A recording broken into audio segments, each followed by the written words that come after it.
சாய்ராம் பொறியியல் கல்லூரியில் போதை ஒழிப்பு விழிப்புணர்வு உறுதிமொழி ஏற்பு நிகழ்ச்சி. மேற்கு தாம்பரம் ஸ்ரீ சாய்ராம் பொறியியல் கல்லூரியில் இந்திய அரசின் இளைஞர் நலன் துறை சார்பில் போதை பழக்கம் இல்லாத இளைஞர்களே வளர்ந்த பாரதத்தின் வலிமை என வலியுறுத்தும் விழிப்புணர்வு தொடக்க விழா நிகழ்ச்சி நேற்று நடைபெற்றது. தமிழக ஆளுநர் அர்லேகர் சிறப்பு விருந்தினராக நிகழ்ச்சியில் கலந்து கொண்டார். டெல்லியில் பிரதமர் மோடி நிகழ்ச்சியை தொடங்கி வைத்து ஆற்றிய உரை காணொலி மூலம் ஒளிபரப்பப்பட்டது. இதில் அவர் பேசியதாவது: போதை பழக்கம் இல்லாத இளைஞர்களே இந்தியாவின் வலிமை என்பதை இளைஞர்கள் அனைவரும் புரிந்து கொண்டு செயல்பட வேண்டும்.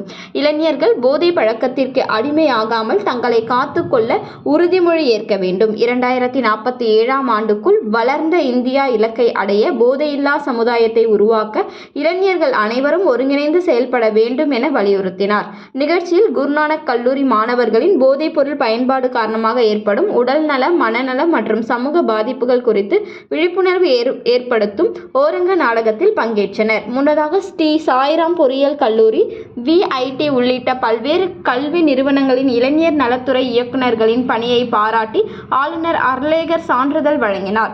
நிகழ்வில் மாநில இளைஞர் நலம் மற்றும் விளையாட்டுத்துறை இயக்குநர் செந்தில்குமார், துணை இயக்குநர் சிவா, தகவல் ஒலிபரப்புத்துறை உதவி இயக்குநர் அருண்குமார், ஸ்ரீ சாய்ராம் பொறியியல் கல்லூரி முதல்வர்கள் J. ராஜா, பழனிக்குமார், இயக்குநர்கள் சதீஷ்குமார், ரெனி, ராபின், K. மாறன் உள்ளிட்ட பலர் கலந்து கொண்டனர்.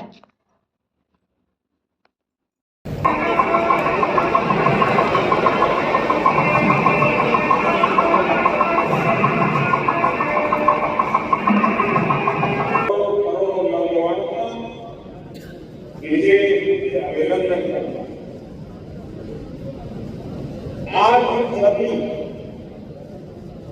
जिस अभियान के साथी बन गए